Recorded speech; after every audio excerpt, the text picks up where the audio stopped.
नमस्कार। अच्छा, अगर आप गुजरात में पढ़ाई कर रहे हैं और फीस को लेकर थोड़ी टेंशन है, तो ये जानकारी बिल्कुल आपके काम की है। आज हम लोग गुजरात में मिलने वाली स्कॉलरशिप्स की पूरी दुनिया को समझने वाले हैं, ताकि पैसे की वजह से आपकी पढ़ाई में कोई रुकावट ना आए। और ये कोई छोटा मोटा नंबर नहीं है। गुजरात में हर साल 10 लाख से भी ज्यादा स्टूडेंट्स इन स्कॉलरशिप्स का फायदा उठाते हैं। मतलब साफ है, ये मौके सिर्फ कुछ टॉपर्स के लिए नहीं हैं, बल्कि बहुत सारे स्टूडेंट्स के लिए खुले हैं। तो सबसे बड़ा सवाल यही उठता है कि इन 10 लाख स्टूडेंट्स में से एक कैसे बना जाए। देखिए, ये कोई किस्मत का खेल नहीं है। इसी सवाल का जवाब आज हम स्टेप बाय स्टेप जानने वाले हैं। तो हम 4 मेन हिस्सों पर फोकस करेंगे। सबसे पहले समझेंगे कि ये स्कॉलरशिप्स का पूरा सिस्टम है क्या। फिर सरकारी और प्राइवेट दोनों रास्तों को देखेंगे। और आखिर में अप्लाई करने के लिए एक पूरा एक्शन प्लान बनाएंगे। चलिए शुरू करते हैं। गुजरात में स्टूडेंट्स के लिए फाइनेंशियल हेल्प के आप कह सकते हैं 2 मेन रास्ते हैं। एक तरफ है सरकार की बड़ी बड़ी स्कीम्स और दूसरी तरफ है प्राइवेट ट्रस्ट्स और कंपनीज के फंड्स। अब इन दोनों में फ़र्क समझना काफ़ी दिलचस्प है। देखिए, सरकारी स्कॉलरशिप्स का दायरा बहुत बड़ा होता है। मतलब ये ज़्यादा से ज़्यादा स्टूडेंट्स को कवर करती हैं।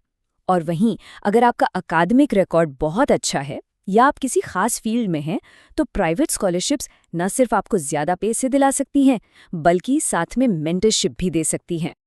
ज़्यादातर स्टूडेंट्स के लिए शुरुआत सरकारी योजनाओं से ही होती है। और सच कहूँ तो यही पहला और सबसे ज़रूरी कदम है। ये सबसे आसान और भरोसेमंद रास्ता भी है। इस एक वेबसाइट का नाम तो आप कहीं लिख लीजिए, याद कर लीजिए, digitalgujarat.gov.in। ये आप कह सकते हैं एक वन स्टॉप शॉप है।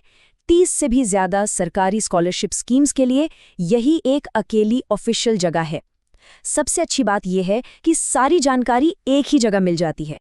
हाँ, एलिजिबिलिटी के लिए एक बहुत ज़रूरी चीज़ है आपकी फैमिली इनकम। ये स्लाइड दिखाती है कि अलग-अलग कैटेगरीज के लिए इनकम की लिमिट क्या है।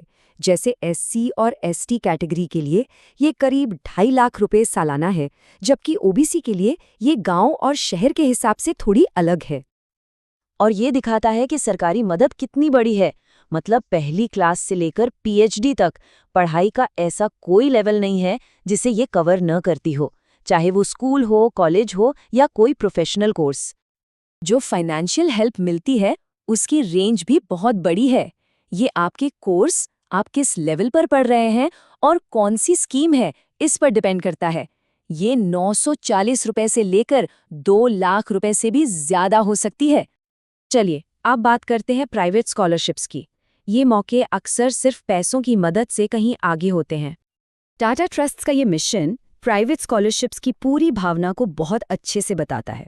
उनका मकसद ये है कि किसी भी टैलेंटेड स्टूडेंट को पैसे की कमी की वजह से रुकना ना पड़े। और वो 10,000 रुपये से लेकर पूरी ट्यूशन फीस तक कवर करते हैं। ठीक इसी तरह रिलायंस फाउंडेशन उन ब्राइट अंडर ग्रेजुएट स्टूडेंट्स पर फोकस करता है जिनमें उन्हें फ्यूचर लीडरशिप की क्षमता दिखती है। वो 4 लाख रुपए तक की बड़ी मदद और साथ में मेंटरशिप भी देते हैं। और ऑप्शंस की कमी नहीं है। सीताराम जिंदल फाउंडेशन हर महीने सपोर्ट देता है, तो वहीं एचडीएफसी बैंक अच्छे एकेडमिक रिकॉर्ड वालों की मदद करता है। इनलैक्स और केसी महिंद्रा जैसे बड़े नाम तो विदेश में पढ़ाई के लिए भी फंड देते हैं। अच्छा, अब आते हैं सबसे प्रैक्टिकल सवाल पर। अप्लाई कैसे करना है? तो ये रहा एक क्लियर एक्शन प्लान। अप्लाई करने से पहले ये डॉक्यूमेंट्स की लिस्ट है ना, इसे तैयार रखना बहुत ज़रूरी है।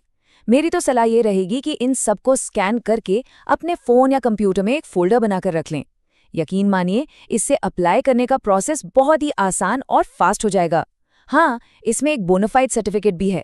ये बस आपके कॉलेज या स्कूल से एक प्रूफ होता है कि आप उनके स्टूडेंट हैं। टाइम का ध्यान रखना बहुत ही ज़रूरी है। ज़्यादातर सरकारी और प्राइवेट स्कॉलरशिप्स के फॉर्म जुलाई से अक्टूबर के बीच में निकलते हैं। हालांकि कुछ स्कीम्स बाद में फिर से खुलती हैं। और सीताराम जिंदल जैसे कुछ फाउंडेशन तो साल भर एप्लीकेशन लेते रहते हैं।